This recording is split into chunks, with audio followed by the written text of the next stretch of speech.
இஸ்ரேலும் அமெரிக்காவும் புலிவாலை பிடிச்ச மாதிரி ஆயிடுச்சு. அதாவது அமெரிக்காவோட ஈரான் கெஞ்சும் அப்படின்னு சொல்லி நினச்சிருந்தாங்க இஸ்ரேலும் அமெரிக்காவும். ஆனால் ஈரான் கிட்ட போய் போரை நிறுத்த சொல்லி இப்போ கெஞ்சுற மாதிரி ஆயிடுச்சு ட்ரம்ப்புக்கு. ஏன்னா ட்ரம்ப்புடைய நிலைமை அந்த மாதிரி இருக்குது. அவங்களுக்கு உட்கட்சி பிரச்சனைகள் அதிகமாக வந்துருச்சு. ட்ரம்ப்புக்கு எதிரான போராட்டங்கள் அதிகமாக வந்துருச்சு. ட்ரம்ப்புக்கு எப்ஸ்டீன் ஃபைல் ஒரு சைடு தலைவலி கொடுத்துட்ருக்கு. அதே மாதிரி இஸ்ரேலுக்கு நேற்று பார்த்தீங்கன்னா நெதன்யாவையே, அதாவது இஸ்ரேல் தலைவரையே ஒரு மேடையிலேயே பத்திரிகையாளர் முன்னாடி அடிச்சிருக்காங்க. அப்படிங்கும்போது இஸ்ரேல் தலைவர்களுக்கு ஆப்போசிட்டாக அங்கே ஏகப்பட்ட பேர் இருக்காங்க. போரே வேண்டாம் அப்படின்னு சொல்லி இருக்கின்ற நல்லுள்ளங்களும் இருக்காங்க. இருக்கின்ற அரசை எதிர்த்து போராடக்கூடிய புரட்சி படைகளும் ஒவ்வொரு நாட்டிலும் இருக்காங்க.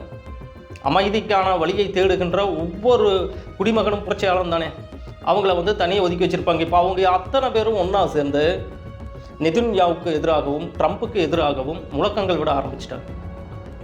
Welcome to Akshara digital TV. உண்மை நிகழ்வுகளை விவாதிப்போம் நண்பர்களே. ஈரான், இஸ்ரேல், அமெரிக்கா போரை பற்றிய நிகழ்வுகளை தொடர்ந்து நாம் வெளியிட்டு இருக்கோம். அறிவித்துள்ள இந்த 10 அம்ச கோரிக்கைகள் எப்படின்னு சொல்லி பார்த்தீங்கன்னா, மிகப்பெரிய இது நீண்ட நாள் கோரிக்கைகளாகவே இருந்திருக்கு. இது ஐநா சபைக்கும் உலக நாடுகளுக்கும் வைத்துள்ள நீண்ட நாள் கோரிக்கைகளாகவே இந்த ஈரான் இந்த 10 அம்ச கோரிக்கைகளை விடுத்திருக்கு. இந்த போர் நிறுத்தம், இஸ்ரேல் அமெரிக்கா ஈரானுக்கு உண்டான போர் நிறுத்தம் நிரந்தரமான போர் நிறுத்தமாக இருக்கணும். இது தற்காலிகமானதாக இருக்கக்கூடாது. அதே போல் அமெரிக்கா ஈரான் மேல் விடுத்துள்ள அனைத்து பொருளாதார தடைகளையும் நீக்க வேண்டும். ஈராக் மீதும் ஈரான் மீதும் மிகப்பெரிய பொருளாதார தடைகளை, அதாவது ஏற்றுமதி இறக்குமதி, அவர்களுக்கு எந்தவித டெக்னாலஜியும் கொடுக்கக்கூடாது அப்படின்னு சொல்லி ஏகப்பட்ட பொருளாதார தடைகளை ஈரான் மேல் அமெரிக்கா வைத்துள்ளது. இதை அத்தனையும் நீக்கப்பட வேண்டும் என்பது ஈரானுடைய மிக முக்கியமான கொள்கையாக இருக்குது. ஏன்னால் ஈரானில் இப்பொழுதும் பொருளாதார வீழ்ச்சிங்கிறது தொடர்ந்து இருந்துக்கிட்டே இருக்கு. இந்த பொருளாதார தடைகளை நீக்கினால் மட்டும்தான் அவர்கள் மற்ற நாடுகளைப் போல ஒரு சிறந்த பொருளாதார வளர்ச்சியை காண முடியும் அப்படிங்கிறது நிதர்சனமான உண்மை. முடக்கப்பட்ட சொத்துக்கள் அத்தனையும் விடுவிக்க வேண்டும். ஈரான் சம்பந்தமான ஈரானுக்கு சப்போர்ட்டாக இருக்கிற நாடுகளுடைய அனைத்து சொத்துக்களையும் விடுவிக்க வேண்டும் என்பது கோரிக்கையாகவும் இருக்கிறது. இந்த ஹர்முஸ் நீரிணை இருக்குல்ல, இந்த ஹர்முஸ் நீரிணையை அடிக்கடி ஈரானுடைய கட்டுப்பாட்டிலிருந்து நாங்கள் எடுத்துக்கொள்வோம் அப்படின்னு சொல்லி அமெரிக்கா சொல்லிகிட்டே இருக்கு. ஆனால் இனிமேல் ஹர்முஸ் நீரிணை, அதாவது ஸ்ட்ரெய்ட் ஆஃப் ஹர்முஸ் எங்களுடைய முழு கட்டுப்பாட்டில் இருக்க வேண்டும் அப்படின்னு சொல்லி ஈரான் திட்டவட்டமாகவே சொல்லிருச்சு. அதுவும் இல்லாமல் இனி வரும் காலத்தில் ஹர்முஸ் நீரிணைக்கு நாங்கள் டோல்கேட் மாதிரி அதை நிர்வகிக்கப் போகிறோம். ஹர்முஸ் நீரிணையின் வழியாக யார் எந்தெந்த கப்பல், எந்தெந்த நாட்டைச் சேர்ந்த கப்பல்கள் வருகிறதோ அவர்களுக்கு $2 மில்லியன் சுங்க வரியாக நாங்கள் நிர்வகிக்க போகிறோம். அதாவது இந்தியனுடைய மதிப்பில் ஒரு 18.5 கோடியாக இருக்கும். ஒரு கப்பலுக்கு 18.5 கோடியாக இருக்கும். இது அவங்களுடைய வளர்ச்சிக்கு மேலும் உதவியாக இருக்குது அப்படின்னு சொல்லி அவங்க நினைக்கிறாங்க. அணுசக்தி, இந்த அணுசக்தியை நாங்கள் மேலும் இதை ஆராய்ச்சிகளுக்கு உட்படுத்தி கொள்ளலாம் அப்படிங்கிற கொள்கை எங்களுக்கு வேண்டும் அப்படின்னு ஈரான் கேட்டிருக்காங்க. முக்கியமாக யுரேனியம், இந்த யுரேனியம் என்ரிச்மெண்ட் எங்களுடைய அடிப்படை உரிமையாக இருக்க வேண்டும். இதில் யாரும் தலையிடக்கூடாது அப்படி என்பதில் மிக தெளிவாக உள்ளது ஈரான்.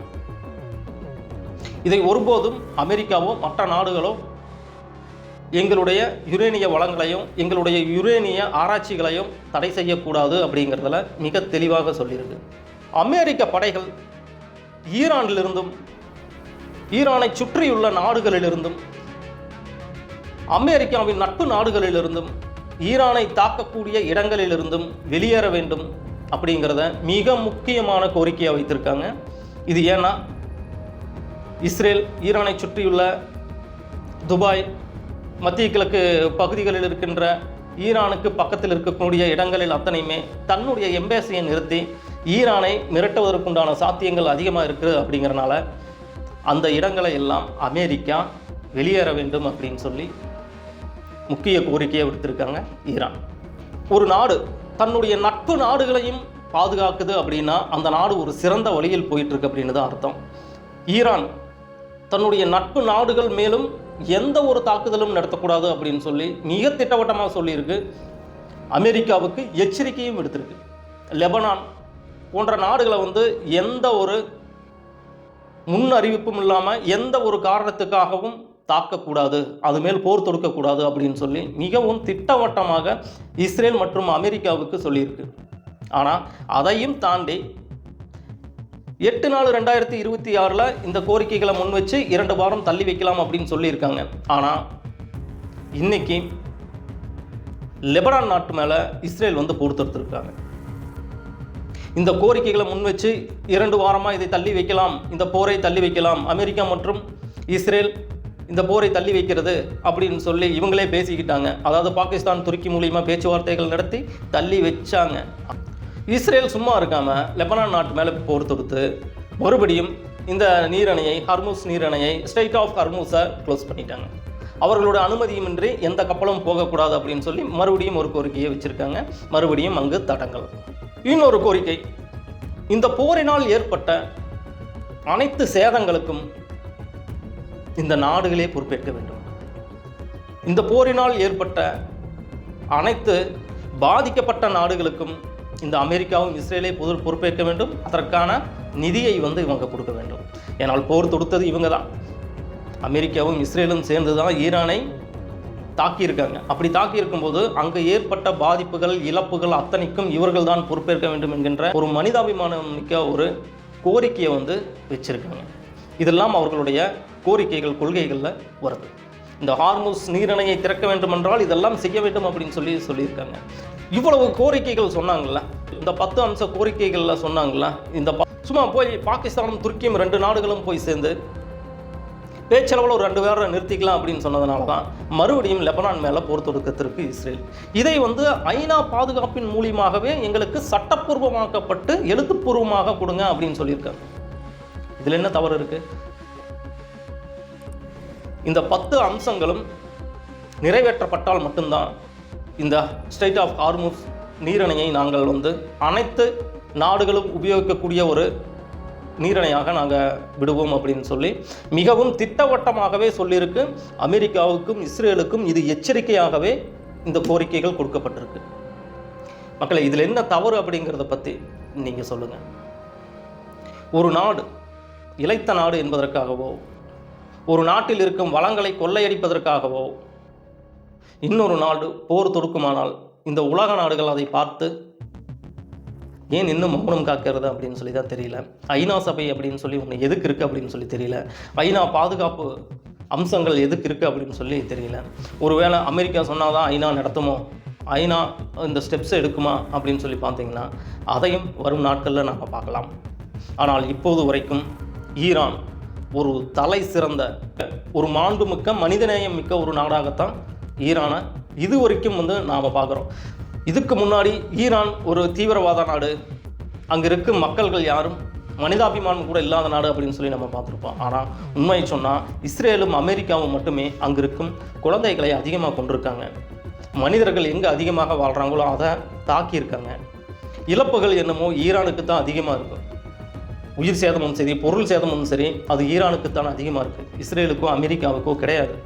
இதிலிருந்தே நீங்கள் தெரிஞ்சுக்கலாம் யார் தவறு செய்கிறாங்க, யார் ஒரு நாட்டை கைப்பற்றி அங்கே இருக்கும் வளங்களை வந்து தன்வசம் ஆக்கி கொள்ளணும் அப்படின்னு சொல்லி விரும்புகிறாங்க அப்படின்னு சொல்லி இதிலேயே நீங்கள் தெரிஞ்சுக்கணும்.